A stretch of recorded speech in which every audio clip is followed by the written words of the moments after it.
Well, Robb Nash tells a story both with his music and with his arms. The Winnipeg-based musician has become a symbol for the anti-suicide movement after a tragic car accident almost took his life.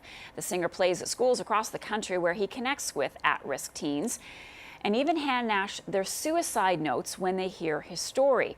Nash has reciprocated by tattooing the names of some of the kids he has reached on his arms, and he is joining us from Winnipeg to tell us more.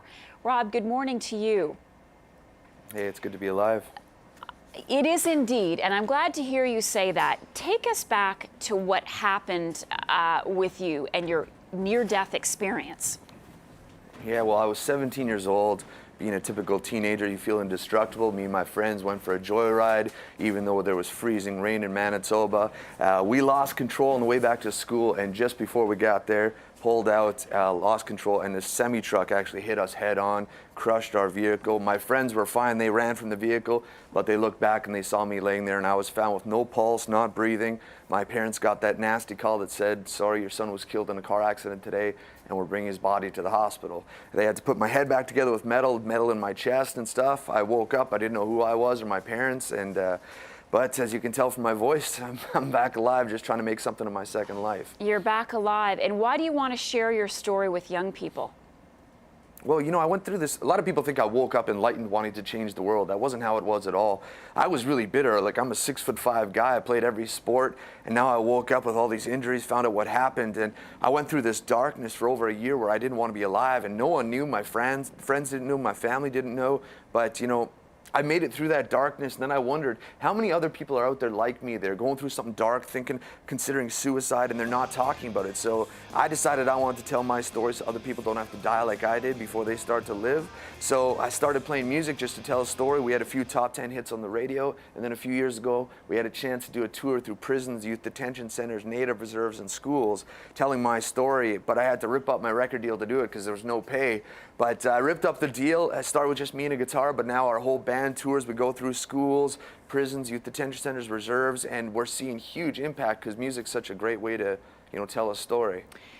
And we mentioned that you also tell the story with your arms, and I'm going to ask you to roll up your sleeves if you can, or if you can show us something. What we meet. There we go.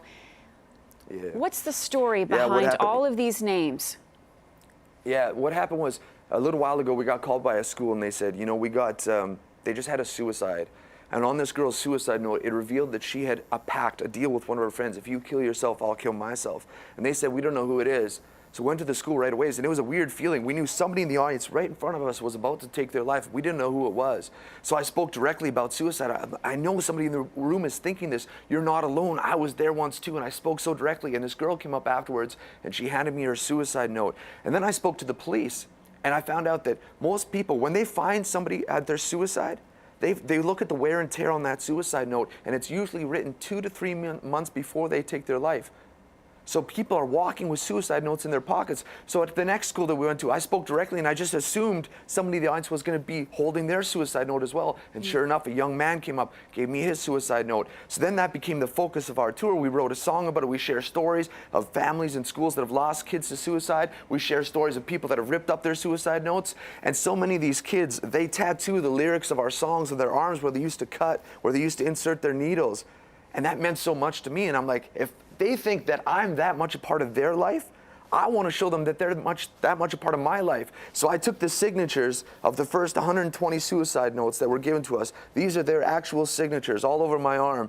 And I wanted them to see how much they mean to me, that they are important, they have value. And when we do shows now, I can show students this, and I can say, look, I know you feel alone. You feel like they're the only ones with these thoughts in your mind. You're not. Look at all these names. These are kids just like you, and they're still here today, and they're still living, and they're conquering the world around them.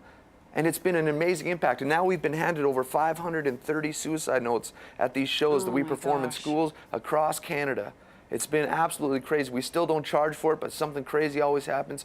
People step up, and now schools are coming together so we can perform to multiple schools at a time and just see huge impact. Well, there is a reason you survived, Robb Nash. My goodness. Thank you very much. I wish your arms were bare, but that's the reality that we're in. Thank you very, very much for talking to us this morning. All the best to you.